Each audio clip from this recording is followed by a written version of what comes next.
Let me lay this out plain and simple.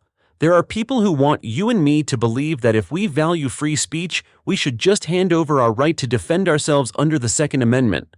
They're telling us that preserving democracy somehow requires we trust the government with our personal safety 24/7. It's absurd. It's like being told you can only enjoy a bright summer day if you board up your windows and never leave the house. This argument is so sneaky, so packed with doublespeak, it could quietly rip the Second Amendment to shreds if we don't do something about it. This isn't one of those typical common sense regulations we hear about all the time. No, this is something way more treacherous, a plan that waves a flag of freedom in one hand while using the other to pry our rights away piece by piece. If you think our right to keep and bear arms is already in the crosshairs, buckle up. Because what they're trying next might just send every Second Amendment supporter into orbit. The stakes couldn't be higher, and the very notion of letting this slide might make your blood boil. So, there's a legal tactic brewing that aims to tear down the Second Amendment from the inside out. So slick, it'd make people think it was designed to safeguard our liberties instead of gut them. This isn't just your garden variety talk about common sense gun laws. Nope. This one is a sniper shot straight at the heart of our right to bear arms. All eyes are on Maryland, one of the most restrictive states for folks like me who carry. Right now, there's a court case, Kippy v. Moore, that's challenging Maryland's latest sensitive places law. The state decided that places like parks, school grounds, and museums are suddenly off limits for anyone who wants to legally carry a firearm. On the surface, it's pitched as public safety. But peel back the layers, and you'll find a sinister attempt to label just about any public area as a so-called sensitive place. And guess who's pulling the strings? The Brady and Giffords groups. Their amicus brief reads like a step-by-step manual on how to whittle away our rights under the guise of history and tradition. If the Fourth Circuit Court buys into their twisted logic, this strategy could sweep across the country faster than you can say Second Amendment. Today it's Maryland's parks and museums. Tomorrow it could be your neighborhood sidewalks and local libraries. To put it simply, they're pitting one constitutional right against another. They're using Supreme Court cases like Bruen and Heller as ammunition for an argument that's designed to do only one thing: usher in a nationwide clampdown on our firearms by greatly limiting the places where we can defend ourselves. And if Maryland sets this precedent, the rest of the country would be next. So-called protectors of democracy are claiming that the First and Second Amendments can't exist side by side. In other words, they're telling us that by merely carrying a gun, legally mind you, we're supposedly muzzling other people's free speech. What a crock! They're twisting the narrative to paint firearms as an existential threat to open dialogue, as if my legal right to self-defense magically silences every voice in the room. Now, just in case you haven't heard of them, the Brady Campaign to Prevent Gun Violence and the Giffords Law Center are two of the most aggressive anti-gun organizations in the United States, hell-bent on dismantling our Second Amendment rights. The Brady Campaign, named after Jim and Sarah Brady, has been meddling in politics since the 1970s, pushing for restrictive gun laws and suing gun manufacturers to cripple the industry. Jim Brady was President Reagan's press secretary, and he got caught in the crossfire of an assassination attempt back in 1981. Tragic? Sure, but that doesn't justify the crusade he and his wife Sarah launched against law-abiding gun owners. Sarah got spooked after their kid stumbled across a loaded gun once. Spoiler, nothing happened. And yet, she made the decision to channel all that spook into her anti-gun advocacy. Together, this gun-hating couple pushed through the Brady Act in 1993, forcing federal background checks on gun buyers. Nobody's saying gun safety isn't important, but turning personal misfortune into a nationwide crackdown? That's misguided at best and outright punishing the wrong people at worst. On the other hand, the Giffords Law Center, founded by former Congresswoman Gabby Giffords, is another outfit dedicated to eroding our constitutional freedoms. Giffords is a known hypocrite.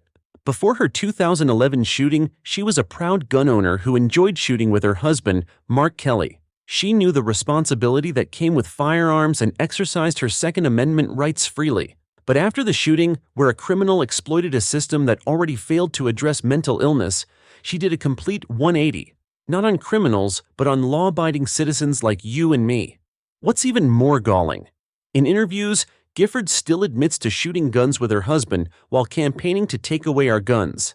She's advocating for bans, restrictions, and policies that wouldn't stop a single criminal from committing acts of violence, but she enjoys shooting guns. Classy, isn't she? So, both of these groups are notorious for exploiting tragedies to further their anti-gun agendas, lobbying for legislation that chips away at our fundamental rights.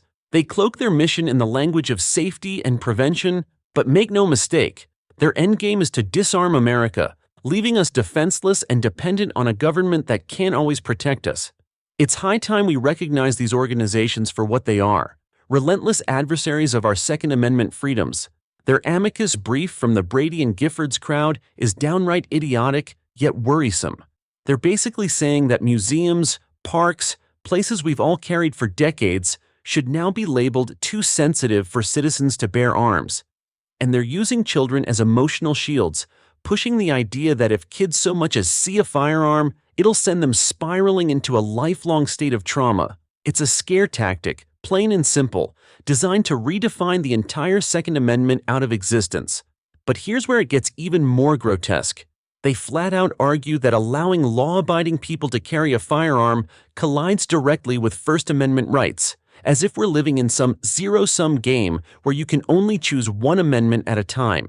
They claim guns fuel polarization, when the real culprits are the very folks flinging accusations and lobbying for blanket bans. It's classic misdirection. They label pro-2A individuals the intimidators while they quietly orchestrate a full-scale rollback of constitutional rights. This argument is nothing short of a Trojan horse dressed up as safety while it sneaks in to wreck our freedoms. And if it gains any traction, you can bet they won't stop until the entire Bill of Rights is up for debate. It's not just our guns at stake here, it's the whole fabric of our liberty. Let's spell it out. Once you label a park, museum, or school ground too sensitive for carrying a firearm, where does it stop? If they can say a state park is off limits, an open area where families go hiking and picnicking, then why not a library or a busy downtown sidewalk? It's this slow creep of expanding sensitive places that worries me most. One minute you're told you can't carry in a small historic site, and before you know it, your entire city becomes a gun-free zone. And don't think this will remain a local annoyance. If they lock in this strategy in Maryland, you better believe other states will follow like dominoes. Suddenly, some fancy court ruling in one corner of the country becomes the blueprint for rewriting our Second Amendment everywhere else.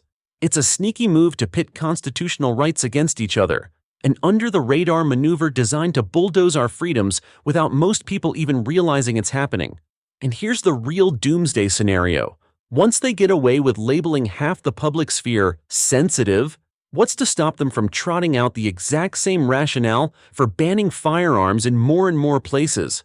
We'll be left with a patchwork of no-carry zones so vast, you'd practically need a GPS to find a legal spot to exercise your rights. Let's look at how these gun control lobbyists are hijacking Supreme Court rulings to strangle our rights. They'll reference monumental cases like Heller and Bruen, but not to uphold what those decisions clearly stated about protecting the Second Amendment. Nope.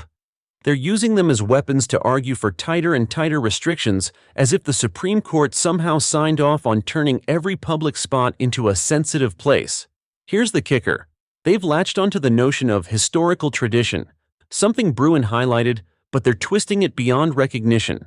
Sure, there's a historical basis for banning guns in genuine sensitive zones, like courthouses and polling places.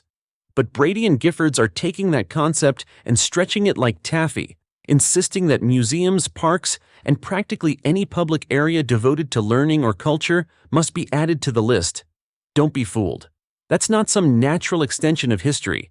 It's a leap so big it should snap this entire argument in half. And then there's the rhetoric about maintaining order in our polarized climate. They toss around quotes from folks like Chief Justice Roberts in the Rahimi case, twisting his words to claim that because society's on edge, we need to stifle lawful carry in public, as if the solution to national division is to clamp down on our right to self-defense. Talk about upside-down thinking. They sell this idea like it's just the next logical step in preserving democracy, when in reality, it's a surefire way to erode the very freedoms that make democracy worth having in the first place. Fear's their secret weapon. They pounce on every tragic headline and use it to pound home one message: guns are the real menace and gun owners are ticking time bombs. It's an emotional gut punch, perfectly timed for maximum impact, all to make you believe that disarming good people somehow keeps bad people at bay. But they never explain how turning law-abiding citizens into sitting ducks accomplishes anything but more vulnerability. We've seen it time and again. Criminals don't suddenly rethink their life choices because of a gun-free zone sign, no matter how many new places you slap it on. But their plans have a fundamental flaw. It's all built on panic, not proof.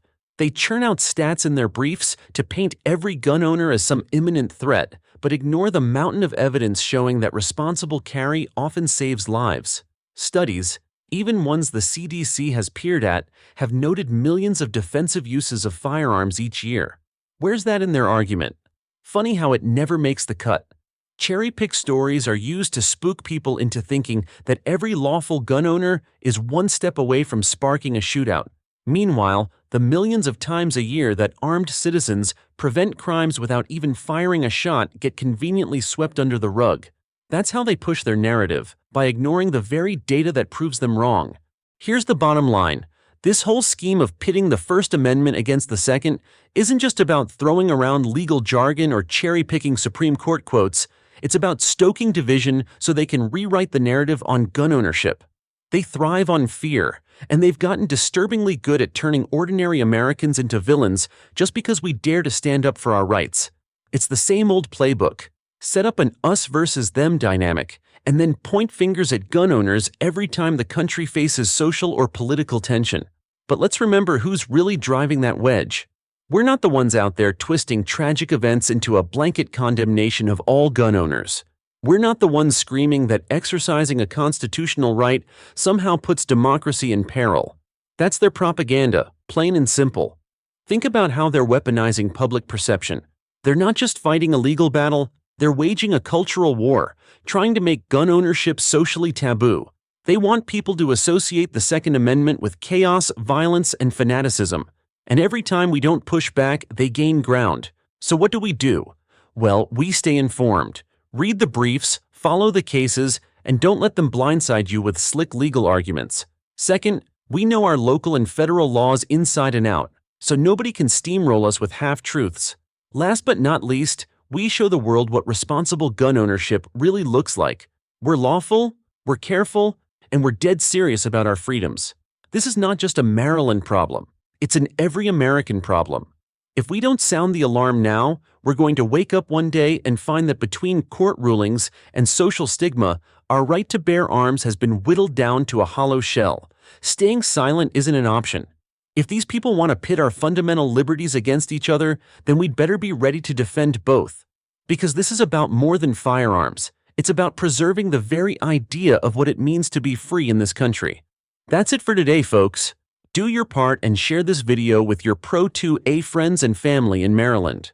The more people in our community who know about these sneaky schemes, the harder it'll be for them to succeed. If you're a fan of what we're doing here, don't forget to like, subscribe, and hit that bell icon to stay in the loop on all things Pro-2A. Thanks for tuning in, and we'll catch you again next time.